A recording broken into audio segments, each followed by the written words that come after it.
Hello, today I have a great recipe of pita bread. This bread is so healthy, delicious, and easy to make, and I know you're gonna love it. So, here we go!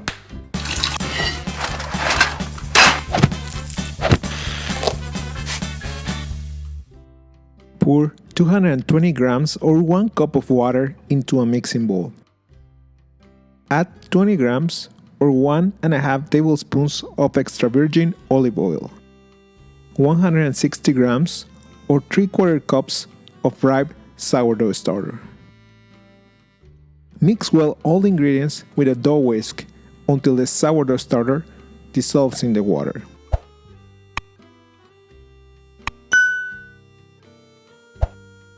Add 60 grams or half a cup of whole wheat flour and mix well.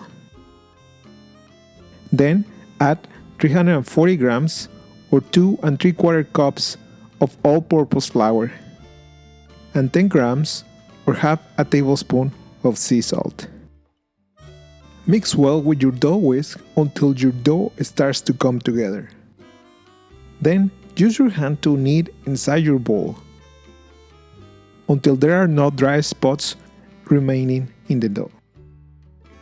Get the dough out of the bowl and start kneading it by hand for about 15 to 20 minutes until the dough starts to get soft and elastic.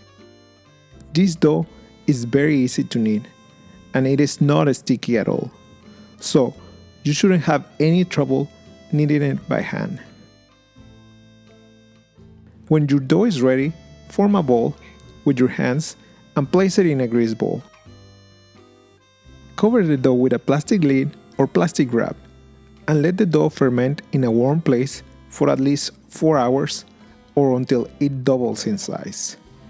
I am placing my dough in my dough proofer at 86 degrees Fahrenheit or 30 degrees Celsius for about 4 hours. After 4 hours, get the dough out of the bowl.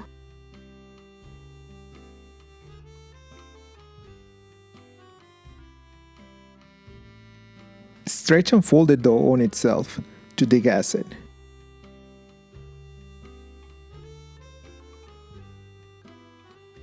And form a ball again to portion it.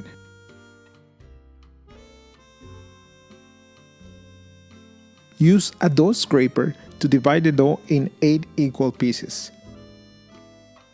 I usually use a kitchen scale to have equal pieces, but today I will do it just by hand.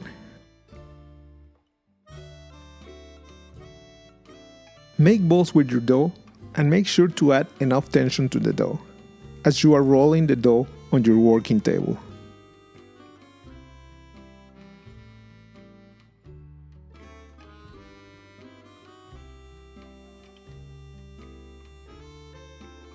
Place the balls of dough on your table and let them rest for about 10 minutes. Cover with a kitchen towel. In the meantime, prepare your oven. I am using my countertop oven to avoid getting my house hot, since it is very hot outside. But you can use your conventional oven with a pizza steel, a cast iron pan, or a cookie sheet. Or you can even make this bread on your grill. I am using the lid of my cast iron Dutch oven and preheating my oven at 450 degrees Fahrenheit or 230 degrees Celsius. Make sure to preheat very well the surface where you will be baking your pita bread, because it has to be very hot. After 10 minutes, take a bowl of dough and place it inside a bowl full of flour. Make sure to add enough flour to the dough. Then place the dough back on the working table and use your hands to form a disc shape. Use a rolling pin to start stretching the dough from the center of the dough to the outside of the dough. The secret to maintain a circular shape is to not let the rolling pin get to the edge of the dough, and just keep rolling the dough as you keep rotating the dough like I am doing it here. You need to roll the dough until it is thin so that the pita bread cooks perfectly.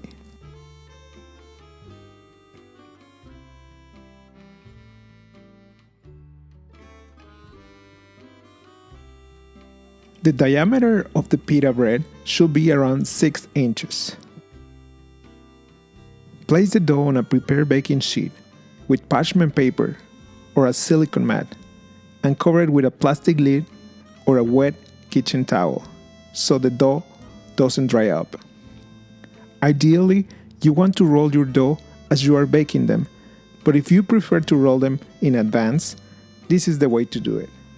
Place the dough on the cast iron pan or cookie sheet and wait until the dough fully inflates.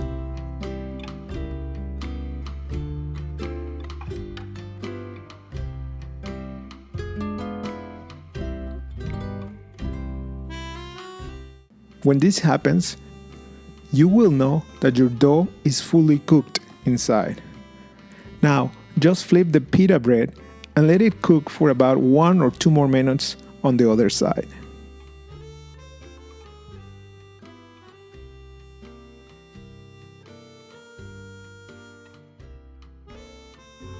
Repeat the same process with the rest of the dough. All your pita breads should inflate like this. Place the pita breads on a cooling rack and they will be ready to be eaten after 10 minutes. In the end, make your favorite pita sandwich. Like this healthy sandwich with my homemade hummus and Greek salad, with my favorite Kalamata olives and feta cheese. This homemade pita bread is very healthy, easy to make, and delicious. Enjoy!